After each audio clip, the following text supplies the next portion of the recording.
দেখেই ভয় পাওয়া যাবে না।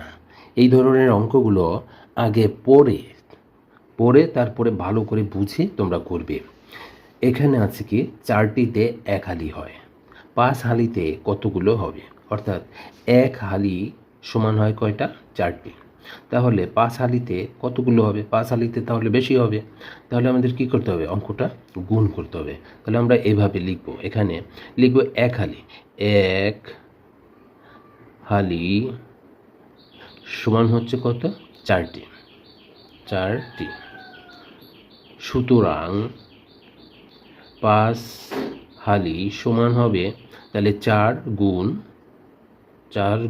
5টি। এরপরে আমাদের কী করতে হবে? গুণ করে দিতে হবে। 4 5 কত হচ্ছে? 20টি। উত্তর হচ্ছে 20টি। হয়ে গেল আমাদের অঙ্ক। এরপরের অঙ্কটা আমরা দেখি, এটাও পড়তে হবে, তারপরে বুঝে তারপরে করতে হবে। আমরা আগে পড়ি। যদি এক গুচ্ছে 6টি ফুল থাকে, অর্থাৎ এক গুচ্ছে 6টি ফুল, তবে এরকম 8 গুচ্ছে কয়টি ফুল থাকবে? তাহলে বেশি থাকবে। এক গুচ্ছে থাকে 6টি, 8 গুচ্ছে আরও বেশি থাকবে, গুণ করতে হবে। আমাদের লিখতে হবে কি? এক গুচ্ছে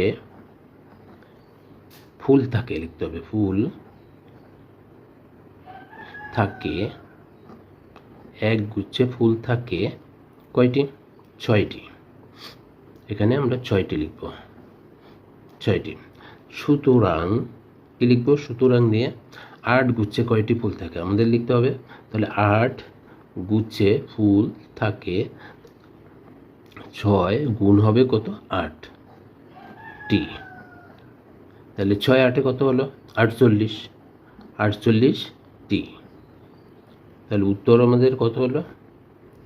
উত্তর 48টি ফুল। এরপরে আমাদের কি করতে হবে?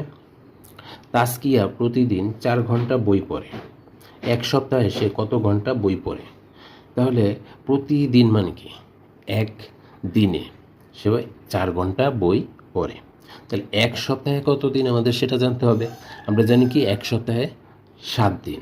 তাহলে 7 দিনে কত দিন? তাহলে 7 দিনে কত ঘন্টা? 7 দিন হচ্ছে 4 ঘন্টা করে এক দিনে, তাহলে 7 দিনে আরও বেশি করবে, তাহলে গুণ করে দিতে হবে। তাহলে প্রতিদিন আমরা কি লিখবো? তাহলে আগে আমরা এখানে লিখে নিই এক সপ্তাহে কত দিন। তাহলে আমরা এখানে লিখতে পারি,